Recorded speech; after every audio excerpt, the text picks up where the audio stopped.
Pai do Senhor, povo santo de Deus, a paz do Senhor, amados no Senhor, povo adquirido pelo sangue do Cordeiro, sacerdotes, reis, rainhas, a minha saudação extensiva para todos aqueles que estão em Angola, fora de Angola, Brasil, Moçambique, Estados Unidos, Zimbábue, África do Sul, Cabo Verde, São Tomé, ao redor do mundo, a minha saudação extensiva para todos vocês.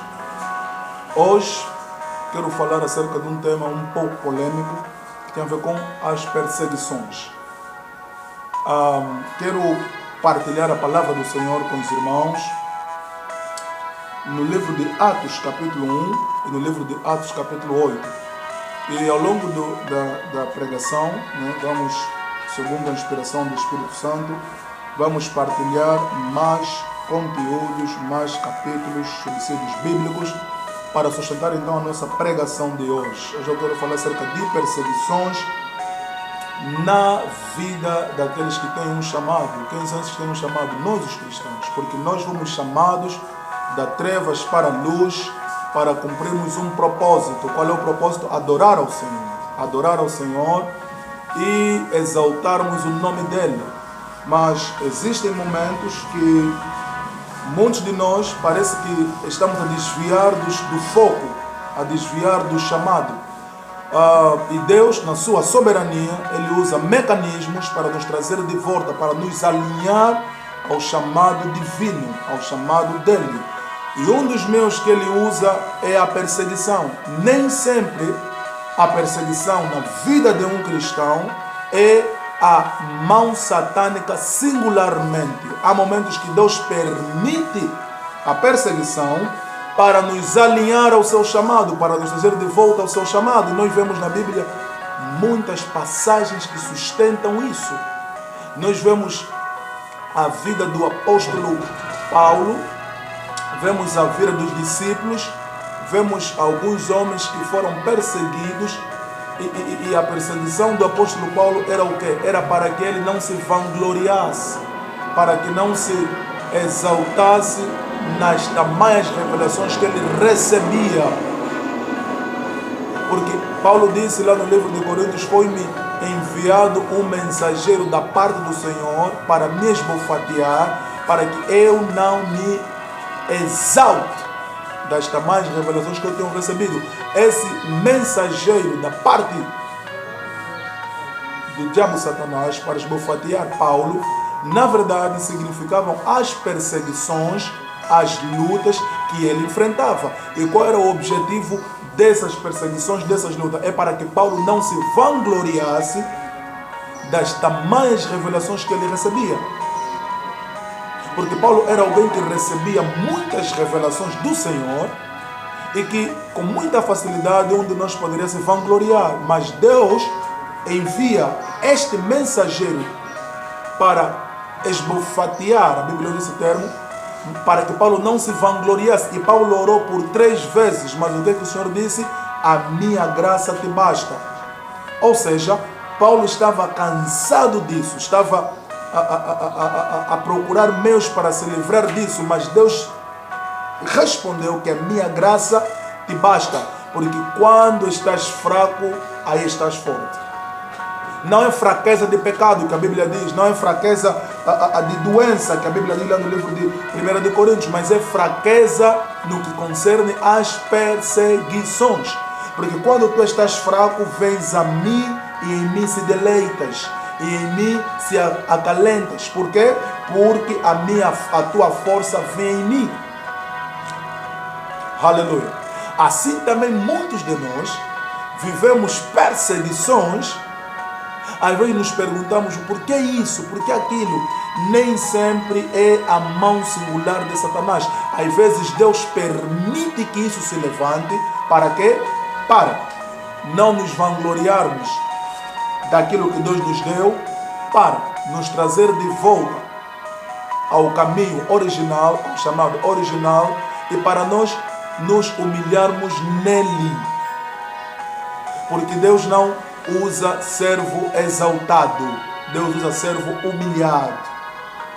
No livro de Atos, capítulo 1, versículo 4, diz o seguinte: e Jesus disse aos discípulos, e estando com eles, determinou-lhes que não se ausentassem de Jerusalém, mas que esperassem a promessa do Pai, que de mim ouvistes, porque na verdade João batizou com água, mas vós sereis batizados com o Espírito Santo não muito depois destes dias. Aleluia.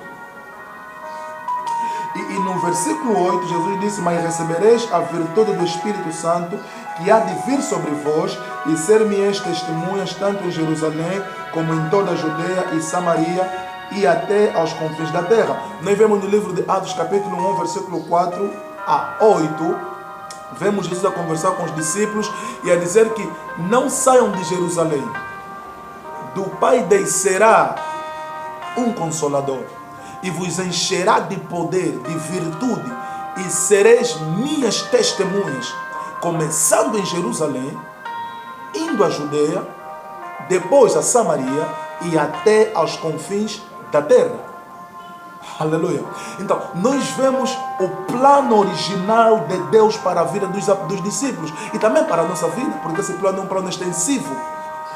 Deus, por intermédio de Jesus, demonstra o plano aos discípulos. O plano é esse: vão permanecer em Jerusalém até que do alto vos seja revestido de poder, e depois de serem revestidos de poder, podem sair para pregar o Evangelho, porque a pregação do Evangelho sem o revestimento do Espírito Santo, ela se torna um Evangelho inútil, um Evangelho nulo, um Evangelho sem poder, um Evangelho sem redenção, um Evangelho sem resgate genuíno. Por quê? Porque o poder do Espírito Santo é que transforma a palavra de Deus na palavra viva, na palavra edificante, aquela palavra que transforma a vida, aquela palavra que transforma famílias, aquela palavra que transforma as nações. É o poder do Espírito Santo. Por isso há um perigo em sair e pregar o Evangelho até os confins da terra sem estar revestido de poder, porque é o poder do Espírito Santo que vai nos dar mais visibilidade na transmissão da palavra. Quer dizer que a pregação da palavra, ela não atingiu os confins da terra por causa da eloquência do pregador, ou da eloquência dos pastores, ou da eloquência dos profetas, mas é o poder do Espírito Santo que tornou a palavra de Deus veloz. É o poder do Espírito Santo que torna a palavra de Deus veloz.